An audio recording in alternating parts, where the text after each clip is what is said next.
Okay, so to start class out today, we're going to review over what we learned Friday by going through the Delta Math assignments just really quickly. But we're just going to continue on. And part of this, you already know, we're just going to kind of approach it in a little bit different way. So we've already discussed this. If you have a factor show up more than once, a repeated factor, then we talk about the multiplicity of it, which is going to be incredibly important when we graph. So like take this function right here.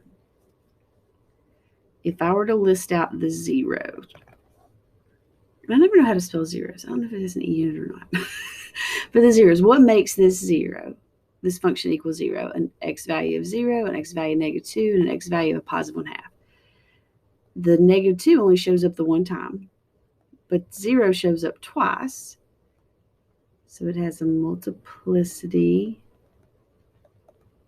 of 2, but the 1/2 would have shown up 4 times. It has a multiplicity of 4. Okay, or you could call them, if we're talking zeros, you could call them, like the 0 would be a double 0, or a, the 1/2 you could, I guess, technically say it's a quadruple 0. And then thinking about how this all affects the graph, let's just go through it and kind of see. So first, let's do x and y intercepts. If you want an x-intercept, let the y be 0. If you want a y-intercept, let the x be 0.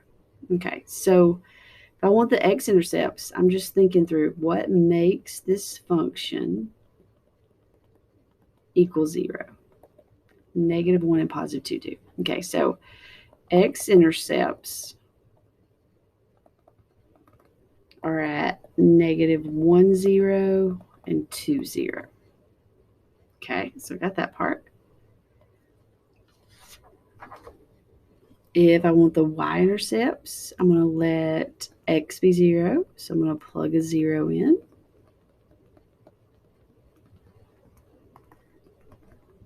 I'm going to get a -2.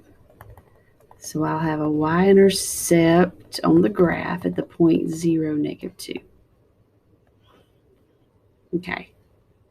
Now it says for each x-intercept, determine whether it has an odd or even multiplicity. What does the multiplicity tell us about the graph? Okay. So let's just take and kind of sketch this out. X-intercept at -1 for sure. X-intercept at +2 for sure. Y-intercept down here at -2. Like I know those are 3 points on this graph. If I were to multiply this whole thing out, I'd have an x squared. Well, let's not say it equals this. I've got an x squared plus 2x plus 1 multiplied by that x minus 2. And I can actually multiply the whole thing, but it's going to be an x cubed, blah, blah, blah, blah. Like plus this, blah, blah, blah, whatever it is. If it's an x cubed, heading off as x approaches infinity, I know the right side has to approach positive infinity. As x approaches negative infinity, I know the left side has to approach negative infinity. Talking about the end behaviors. But like what's going to happen everywhere else? Okay. And one of the biggest ways of knowing what this graph looks like is just understanding one thing.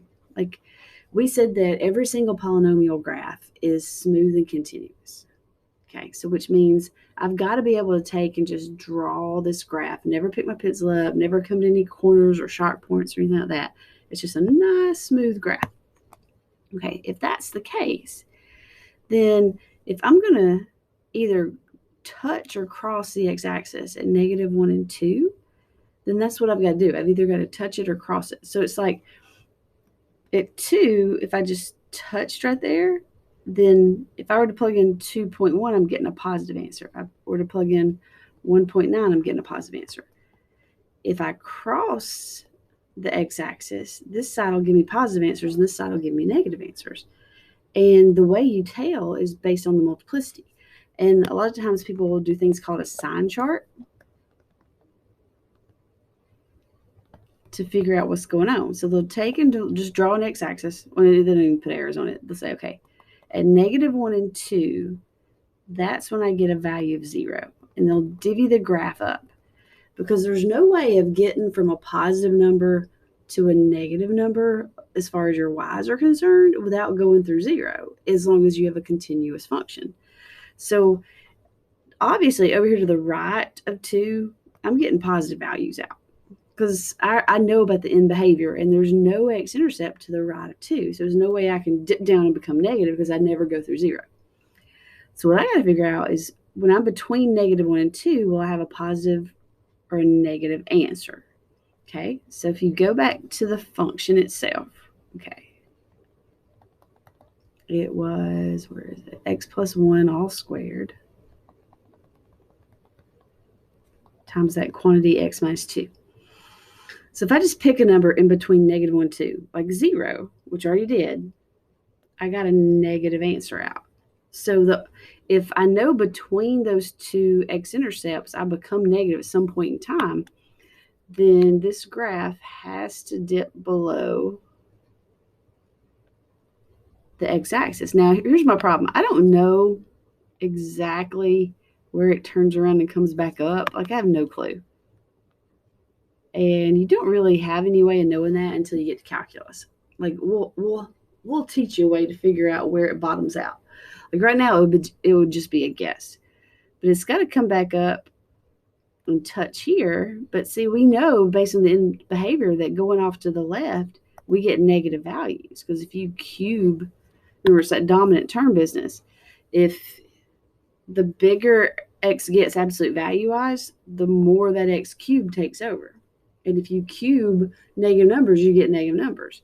So as far as my sign chart is concerned, look at this. When it was at x is 2, I swapped signs, but when x was -1, I stayed the same. Well, look at the multiplicities.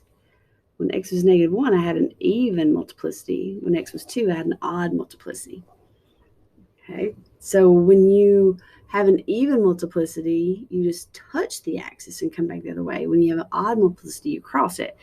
And it's kind of easy to see why. Like, let's say we compared plugging in x is 2.1 to plugging in x is 1.9. So if I did f of 2.1, like just something on each side of it.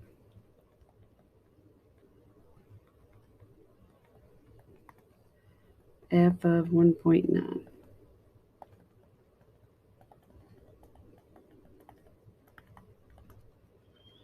Well, here you have a positive that gets squared, which stays positive. Here's multiplied by a positive. Here you have a positive getting squared. See how it didn't change that part? But right here, 1.9 minus 2 is a negative number, which is why you end up with a negative. Like on each side of that, if you have that odd power, like this is the only, like just right on each side of it, that's the only factor that's going to affect whether it's positive or negative. And if it's an odd power, it's going to change. If it's an even power, it's going to stay the same. Okay, so another term we got to kind of think about is something called a turning point. Oh, and all this is just telling you what I just told you. Why wasn't it right? There you go. And then the places where we stop being increase and decrease. Now, we've already called them relative extrema as well, but a lot of people call them turning points. So let's say you've got a graph like this. That would be a relative maximum, relative minimum, relative maximum, relative minimum. They're all relative extrema. Some people call them turning points because you stop increasing, you start decreasing, or vice versa. If you're trying to figure out how many of them there are, okay, so think about this. Let's say you've got an x to the 4th graph. Okay, what's the maximum number of x-intercepts you can have? What's the maximum number of real numbers that could make this equal 0? It would, blah, blah, blah, whatever's with it. It'd be 4. And if it was an x to the 4th, on each end would have to be going up. So the maximum times it could cross the x-axis is 4. Okay, well, for that to happen, the maximum number of these turning points you have is 3. Okay, but it doesn't have to cross the x-axis 4 times. You could have an x to the 4th just do this and just cross it twice. But you couldn't have it cross it 3 times. Watch this. Because if it only crossed it 3 times, coming back towards x, as x approaches negative infinity, I'd be approaching negative infinity. And I know that doesn't happen on x to the 4th graph. So if a polynomial function of degree n exists, then it has at most n minus 1 turning points. Oh gosh, I didn't retype this. Dang, that looks crazy. If the graph of a polynomial function has n minus 1 turning points, then it's at least degree n. Now, what this means is this, like, oh, here, I'll show you. It says, which of the graphs below could be the graph of a polynomial function? Okay, well, it can't be this or this. Okay. How come? Because this is not continuous. And this isn't smooth. Okay, so definitely we're ruling those out. The rest they're smooth and continuous. These can be polynomials. Okay, for those that could, list the real zeros. Okay, so real zeros are going to be at -2, 1, and +2. Over here, real zeros at -2 and +1. And then based on our multiplicity stuff, because on each of these it crosses the x-axis there, then they would have, whatever that factor is for each of those, it would be an odd power that it's raised to. It would have an odd multiplicity because you actually cross the x-axis. And then it says, state the least degree that the polynomial function can have. So if you're looking at this, it's got 1, 2 turning points, relative extrema. So it's at least degree 3. And on top of that, it would have to be, like, if it were an x cubed, it would have to start out with a negative x cubed, because as x approaches infinity, it's heading down. Okay, this one's got 1, 2, 3. So this is at least degree 4. And if you were to just think about it, if it were at least degree 4, x to the 4th, it would have to be a negative x to the 4th because both ends are heading down. Okay, this one is like, which of the following could be the graph of, okay, it's an x to the 4th, which means it has to have at most 3 turning points. Okay, so 1, 2, 3, 1, 2, 3, 1, 2, 3, 4, 5. Can't be that. 1, 2, 3. Okay, so we've ruled out one of them.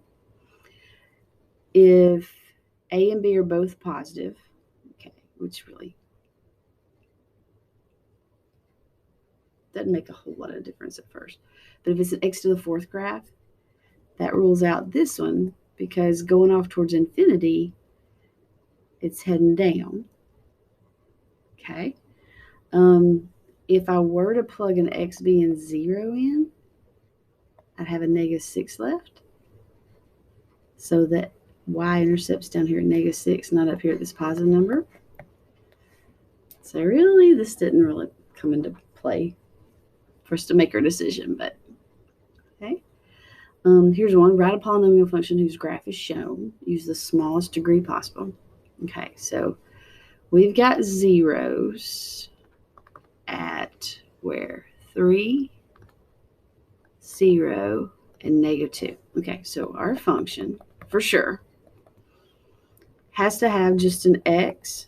It has to have an x minus 3, and it has to have an x plus 2. Okay, we know those are factors. At 3 and 0, you cross. So whatever this odd power. At this, at -2, you touch. That means this one's got to have an even power. It has 1, 2, 3 turning points, which means it's at least degree 4. Right now I've got x cubed, so let's maybe make that a square. Okay, and maybe make these to the first. But here's the thing, it fits. If all I was worried about were those the x-intercepts, I'm done. But they give us another point on here. So there could have been some constant out here. Maybe we call it a, where I know if I plug a -1 in, I will get a 6 out.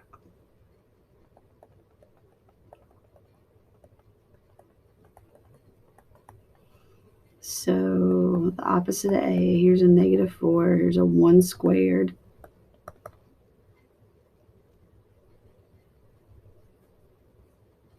Wait, why did I put, oh my gosh. Why did I put,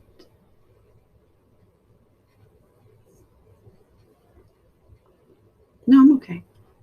I was looking at this like it was positive. Okay, so x plus 2, that's right. Okay, we're all right. That gets me 4a. So a 6/4 or 3/2. So if I said my function is a 3/2 x times an x minus 3 all squared times an x plus 2. Oh, x minus 3 the first, x plus 2 all squared. Let's see if it holds up. If I plug in a -2, yep, that'll be 0. If I plug in a 0, yep, that'll be 0. If I plug in a 3, it'll equal 0. So those all held up. If I plug in a -1,